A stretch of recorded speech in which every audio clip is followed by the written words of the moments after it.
I have a confession to make. But first, I want you to make a little confession to me. In the past year, I want you to just raise your hand if you've experienced relatively little stress. Anyone? How about a moderate amount of stress? Who's experienced a lot of stress? Yeah, me too. But that is not my confession. My confession is this: I am a health psychologist, and my mission is to help people be happier and healthier. But I fear that something I've been teaching for the last 10 years is doing more harm than good, and it has to do with stress. For years, I've been telling people stress makes you sick. It increases the risk of everything from the common cold to cardiovascular disease. Basically, I've turned stress into the enemy. But I've changed my mind about stress, and today, I want to change yours. Let me start with the study that made me rethink my whole approach to stress. This study tracked 30,000 adults in the United States for 8 years. And they started by asking people, how much stress have you experienced in the last year?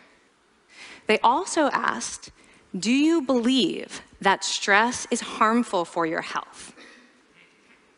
And then they used public death records to find out who died. Okay. Some bad news first. People who experienced a lot of stress in the previous year had a 43% increased risk of dying. But that was only true for the people who also believed that stress is harmful for your health. People who experienced a lot of stress but did not view stress as harmful were no more likely to die. In fact, they had the lowest risk of dying of anyone in the study, including people who had relatively little stress. Now, the researchers estimated that over the 8 years they were tracking deaths, 182,000 Americans died prematurely, not from stress, but from the belief that stress is bad for you. That is over 20,000 deaths a year. Now, if that estimate is correct, that would make believing stress is bad for you the 15th largest cause of death in the United States last year, killing more people than skin cancer, HIV, AIDS, and homicide. You can see why this study freaked me out. Here I've been spending so much energy telling people stress is bad for your health. So this study got me wondering, can changing how you think about stress make you healthier? And here the science says yes. When you change your mind about stress, you can change your body's response to stress. Now, to explain how this works, I want you all to pretend that you are participants in a study designed to stress you out. It's called the social stress test. You come into the laboratory, and you're told you have to give a 5-minute impromptu speech on your personal weaknesses to a panel of expert evaluators sitting right in front of you.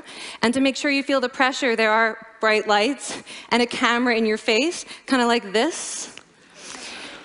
And the evaluators have been trained to give you discouraging nonverbal feedback, like this.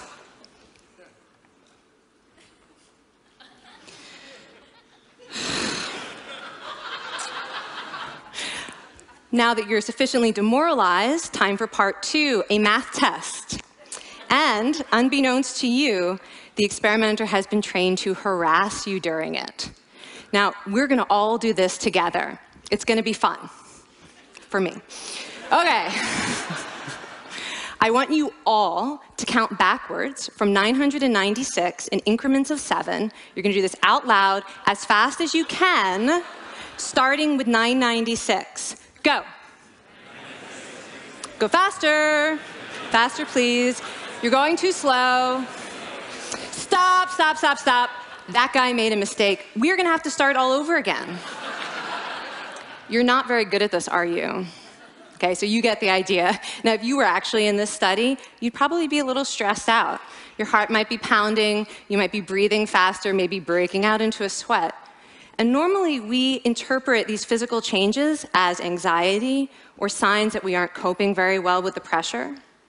But what if you viewed them instead as signs that your body was energized, was preparing you to meet this challenge? Now, that is exactly what participants were told in a study conducted at Harvard University.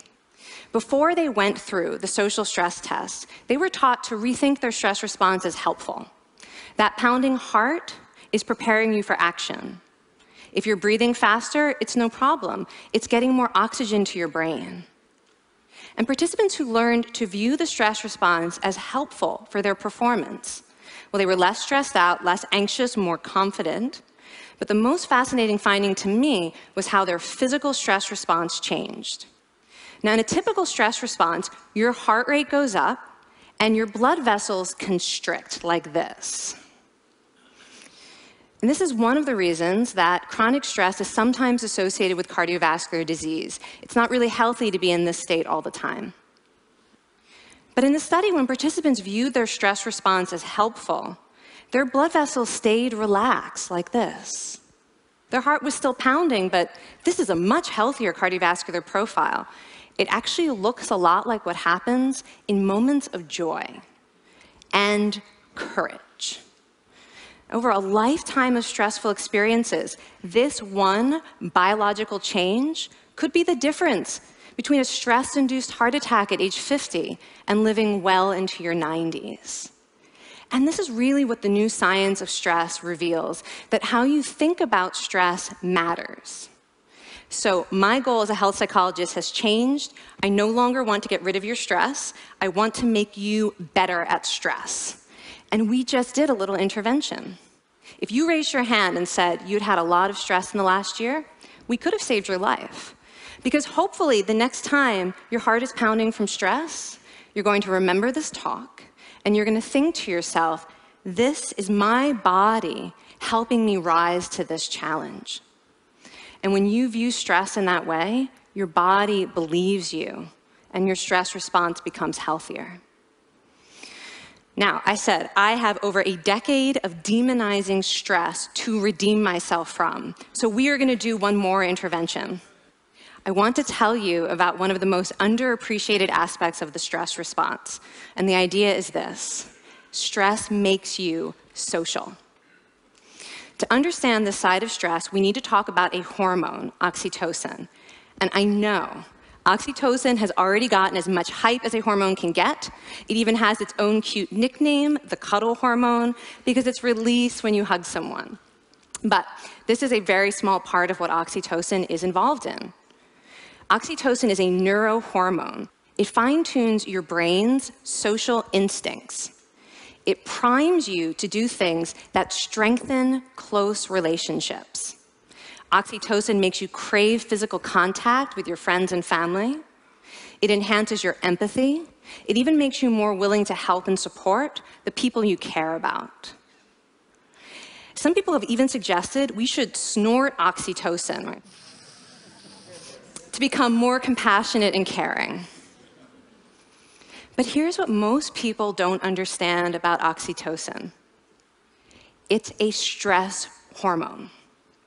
Your pituitary gland pumps this stuff out as part of the stress response. It's as much a part of your stress response as the adrenaline that makes your heart pound.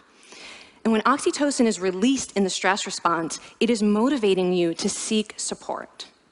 Your biological stress response is nudging you to tell someone how you feel instead of bottling it up. Your stress response wants to make sure you notice when someone else in your life is struggling so that you can support each other. When life is difficult, your stress response wants you to be surrounded by people who care about you. Okay, so how is knowing this side of stress going to make you healthier? Well, oxytocin doesn't only act on your brain, it also acts on your body. And one of its main roles in your body is to protect your cardiovascular system from the effects of stress. It's a natural anti-inflammatory. It also helps your blood vessels stay relaxed during stress. But my favorite effect on the body is actually on the heart. Your heart has receptors for this hormone. And oxytocin helps heart cells regenerate and heal from any stress-induced damage. This stress hormone strengthens your heart.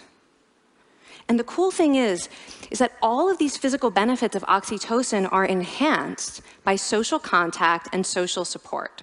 So when you reach out to others under stress, either to seek support or to help someone else, you release more of this hormone, your stress response becomes healthier, and you actually recover faster from stress. I find this amazing that your stress response has a built-in mechanism for stress resilience. And that mechanism is human connection. I want to finish by telling you about one more study. And listen up, because this study could also save a life. This study tracked about 1,000 adults in the United States, and they ranged in age from 34 to 93. And they started the study by asking, how much stress have you experienced in the last year? They also asked, how much time have you spent helping out friends, neighbors, people in your community? And then they used public records for the next 5 years to find out who died. Okay, so the bad news first. For every major stressful life experience, like financial difficulties or family crisis, that increased the risk of dying by 30%. But, and I hope you are expecting a but by now, but that wasn't true for everyone. People who spent time caring for others showed absolutely no stress-related increase in dying, 0. Caring created resilience. And so we see once again that the harmful effects of stress on your health are not inevitable. How you think and how you act can transform your experience of stress. When you choose to view your stress response as helpful, you create the biology of courage. And when you choose to connect with others under stress, you can create resilience. Now, I wouldn't necessarily ask for more stressful experiences in my life, but this science has given me a whole new appreciation for stress. Stress gives us access to our hearts. The compassionate heart that finds joy and meaning in connecting with others. And yes, your pounding physical heart working so hard to give you strength and energy. And when you choose to view stress in this way, you're not just getting better at stress, you're actually making a pretty profound statement. You're saying that you can trust yourself to handle life's challenges. And you're remembering that you don't have to face them alone. Thank you. Thank you.